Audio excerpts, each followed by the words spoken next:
Lagi ramai ini, media asing The Economist mengkritik pemerintahan Presiden Prabowo Subianto dalam beberapa artikelnya. Beberapa poin kritiknya yaitu resiko fiskal, sentralisasi kekuasaan, melemahnya oposisi, dan kecenderungan perluasan peran negara serta militer dalam ruang sipil. Ini berita sudah digoreng nih di dalam negeri, terutama oleh aktivis antek-antek asing yang rela menjual harga diri bangsanya untuk kepentingan perut mereka sendiri. Jadi begini, kita harus paham bahwa media The Economist ini bukan lembaga netral tanpa kepentingan ideologis. Sejak lama media ini adalah corong klasik neoliberalisme global, pro pasar bebas, pro liberalisasi ekonomi, pro privatisasi, dan sangat dekat dengan kepentingan arsitektur ekonomi barat. Jadi ketika mereka menyerang Presiden Prabowo, kita harus sadar bahwa ini bukan sekedar kritik jurnalistik biasa, tapi benturan paradigma. Saya melihat yang sedang dibangun The Economist ini sebenarnya sederhana. Indonesia jangan terlalu nasionalistis. Jangan terlalu kuat peran negaranya. Jangan terlalu mandiri mengelola sumber dayanya.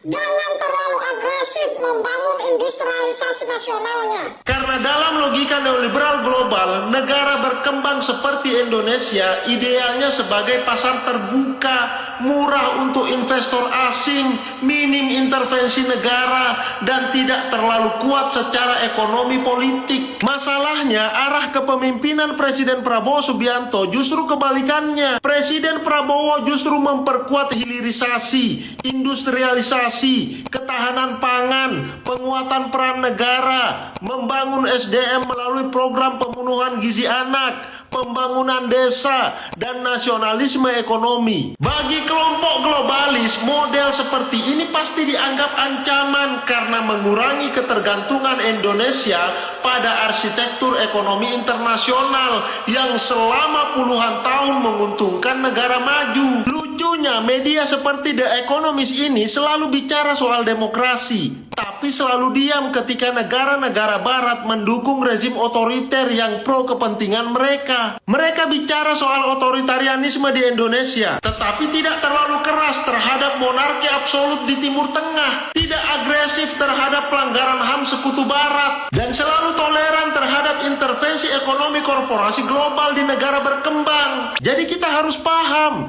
standar moral mereka ini sangat selektif. Mereka juga menyerang program belanja sosial Presiden Prabowo sebagai program pemborosan. Padahal negara-negara barat sendiri membangun ekonominya dengan intervensi negara besar-besaran. Amerika bahkan menyuntik triliunan dolar saat krisis. Eropa memberi subsidi besar untuk industri dan energi. Bahkan Jepang dan Korea Selatan dibangun dengan proteksi negara yang kuat. Tetapi ketika Indonesia ingin melakukan developmental state modelnya sendiri, tiba-tiba dianggap berbahaya. Ini kan kacau. Percaya barat ya antek-antek barat. Thank you.